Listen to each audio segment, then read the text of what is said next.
Hello, everyone. Welcome back to the Learn English podcast channel, your fun little corner of the internet. This is your 8-minute English podcast series hosted by me, Nathan. We're super excited to have you join us once again. Today, we're talking about something we all have to do, introducing ourselves.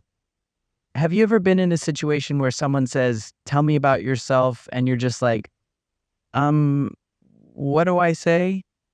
Don't worry, it's easier than you think.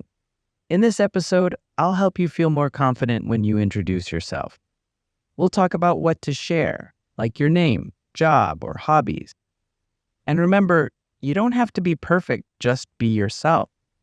For this episode, we've prepared a free PDF full of vocabulary and helpful tips for you to explore. Make sure to check it out. In the next part, we will listen to a conversation between two strangers getting to know each other. After that, I will sum up the steps to introduce yourself to others. By the end, you'll be ready to introduce yourself like a pro. Now, let's get started.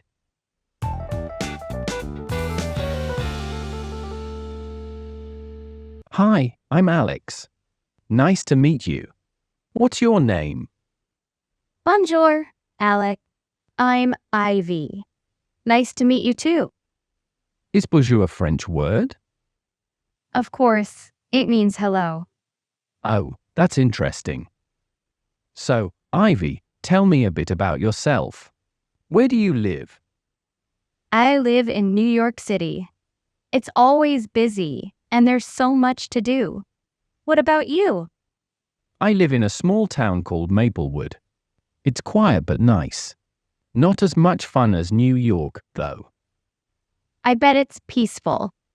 How old are you, if you don't mind me asking? I'm 28. How about you? I'm 26. So, we're not too far apart in age. What do you do for work? I'm a graphic designer. I make cool stuff on the computer, logos, websites, things like that. It's a lot of fun, but sometimes I feel like my brain is about to explode from too many ideas. I bet your life must be really exciting. What about you? I'm a teacher. I work with little kids, and let me tell you, it's fun, but you need lots of energy. I can imagine. Teaching sounds like a job where you never get bored. What's the best part about working with kids? They ask me the funniest questions, and they see the world in such a unique way. It's inspiring, but it's also a bit tiring sometimes. But it must be rewarding too. Do you have any hobbies to unwind after a long day with the kids? I do. I love reading mystery books. They're like little puzzles. I also enjoy hiking. Being out in nature helps me relax. And I'm pretty good at cooking too. I once cooked for 10 people, and nobody got food poisoning. That's definitely a win. I'd love to try your cooking someday. How about you? Any hobbies? I love painting, and I play the guitar. I'm not in a band or anything, but I enjoy making music. It's a great way to express myself, just like painting. That's so cool. Music and art sounds like you've got a lot of talent. What's something you're really good at? I'd say I'm pretty patient. It helps with designing because you have to keep fixing things until they're just right. I can see that. Patience is a good strength to have. What's your strength? I can stay positive even when things get tough. That's such a great quality, especially as a teacher. I'm sure the kids love that energy. Do you have any fun stories to share from your hiking adventures? Well, once I got lost on a hike for hours. It was pretty scary at first, but I found my way back using just the stars. I felt like an explorer from an adventure book. It was kind of cool looking back on it. Wow, that's awesome. Not many people could do that. Thanks. How about you? Do you have any interesting stories from your hobbies? Well, one time, my painting fell off the wall during an art show, but people thought it was part of the display. That's funny. Art really does have a mind of its own, doesn't it? It sure does. This was fun, Ivy. We should chat more often. Definitely. I had a great time getting to know you, Alex. What do you think about Alex and Ivy's conversation? Does it give you enough information? In this part, I will sum up the basic steps to introduce yourself if you don't have time to listen to the conversation. Let's start with the basics. When you introduce yourself, the first things you should share are your name, age, and where you live. For example, you could say, "Hi, my name is Nathan. I'm 24 years old and I live in London."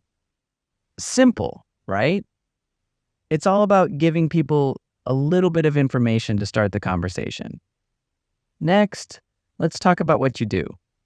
Do you have a job or are you a student? This helps people understand what you're interested in. You could say something like, "I'm an artist. I love drawing everything around me." Or if you're a student, "I'm a biology student in my last year of university." Now, let's make it more interesting. What do you enjoy doing in your free time? Hobbies are a great way to connect with others. For example, you might say, "I enjoy playing basketball and watching movies." Or, "In my free time, I love baking cakes and reading novels." Sharing your hobbies gives people a glimpse into your life. Next, let's talk about your strengths. Everyone has something they're good at, so don't be shy to talk about it. Think about a quality that helps you in your job or studies. For example, "I'm really good at managing my time," or "I'm great at making people laugh." It's not about bragging. It's about letting people know what makes you unique. Now, this part is optional, but it can really make your introduction stand out. Share a short story or a fun fact about yourself. It's a great way to make people smile and remember you. Let me share my story. I once tried to make my own pizza at home. It ended up looking like a flying saucer. My friends still laugh about it. All right, let's keep it short and sweet. Your introduction shouldn't be longer than 1-2 minutes. You want to share enough to be interesting, but not so much that people lose focus. Finally, the most important tip: practice. Try introducing yourself in front of a mirror or with a friend. The more you practice, the more comfortable you'll feel. And soon, you'll be a pro at introducing yourself. Let's talk about some important words in this episode. The first word is creative. When someone is creative, they always have new ideas or new ways of doing something. For example, when I listen to music, I put my phone in an empty glass to make the sound louder. The next word is tiring. When something is tiring, it makes you feel tired. For example, when you exercise for a long time, you will feel very tired. In that case, exercising is tiring.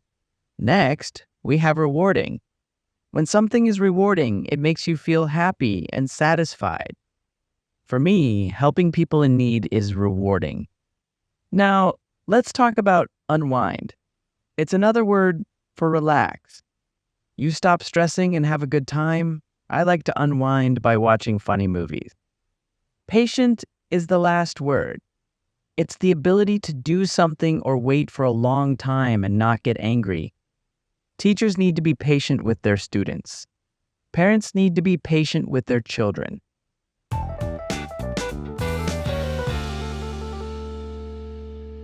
Now, let's look at 2 questions about our topic. The first one, why is it important to introduce yourself to new people? It's important because it helps people know who you are. It also starts a new friendship or connection. The second question, what is the hardest part about introducing yourself? The hardest part is sometimes feeling shy or nervous.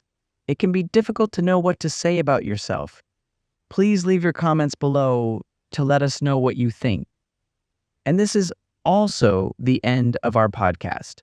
We hope that through this episode, you can gain more confidence to introduce yourself to others. If you feel like you're not a pro yet, that's normal. Just be patient with yourself and keep practicing. I'm sure the results will surprise you.